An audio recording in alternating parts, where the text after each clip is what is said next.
దూరంగా ఉన్నటువంటి అంశం. ఆయన ఎందుకు చెప్పారో ఆయన ఆలోచన చేసుకోవాలి. రెండోది, క్యాబినెట్ కూడా అప్రూవ్ చేశారు కాళేశ్వరాన్ని అని చెప్పి పెద్ద ఆయన చెప్పారు. క్యాబినెట్ అప్రూవల్కి కాళేశ్వరం ప్రాజెక్టు నాకు తెలిసి ఎప్పుడూ రాలే. క్యాబినెట్ అప్రూవల్ కూడా పొందలేదు. కేవలం ఎగ్జిక్యూటివ్ ఆర్డర్స్ తోటే అది అమల్లోకి వచ్చింది. కాబట్టి ఆయన చెప్పినటువంటి ప్రధాన అంశాలు రెండూ కూడా వాస్తవానికి దూరంగా ఉండటమే కాకుండా ఆ సబ్ కమిటీలో నేనున్నా కాబట్టి దానికి నన్ను కూడా బాధ్యుని చేయాలనే ఈ కాళేశ్వరానికి లింక్ చేసి చెప్పినట్లుగా నేను భావించాల్సి వస్తుంది. ప్రజలకు కూడా అది తప్పుడు సంకేతం వెళ్తుంది. ఆ తప్పుడు సంకేతాన్ని నివారించడం కోసమే నేను మీ ద్వారా రాష్ట్ర ప్రజలకి విజ్ఞప్తి చేయడానికి మిమ్మల్ని అందరిని ఆహ్వానించడం జరిగింది.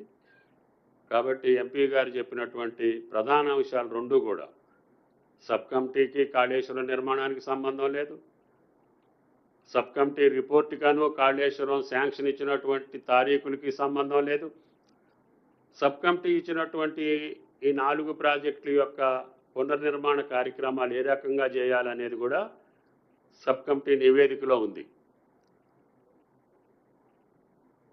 తర్వాత కాళేశ్వరం ప్రాజెక్ట్ ఏ రోజు కూడా కేబినెట్ ఆమోదానికి రాలేదు.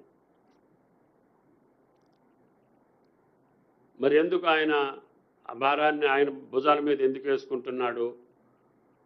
ఆ తప్పుని లేకపోతే ఆ పొరపాటుని లేకపోతే కమిషన్ ముందు అబద్ధాలు ఆడాల్సినటువంటి అవసరం ఆ పెద్ద ఆయనకి ఎందుకు వచ్చింది అర్థం చేసుకోవాల్సిందిగా మీ అందరికీ విజ్ఞప్తి చేస్తున్నా. కాబట్టి నేను వ్యక్తిగతంగా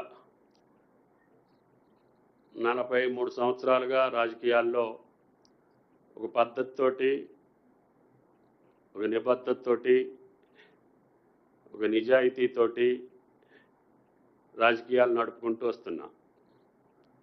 వీలైన కాడికి మీలాంటి మిత్రుల యొక్క సహకారంతో నా రాజకీయ ప్రస్థానం నడిచింది తప్ప ఎక్కడా కూడా తెలిసి పొరపాటు చేయలేదు.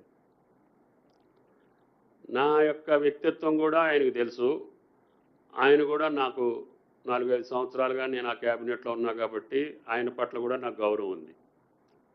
కానీ ఈ ప్రకటన చూసిన తర్వాత, కమిషన్కి ఆయన ఇచ్చినటువంటి సమాచారాన్ని చూసిన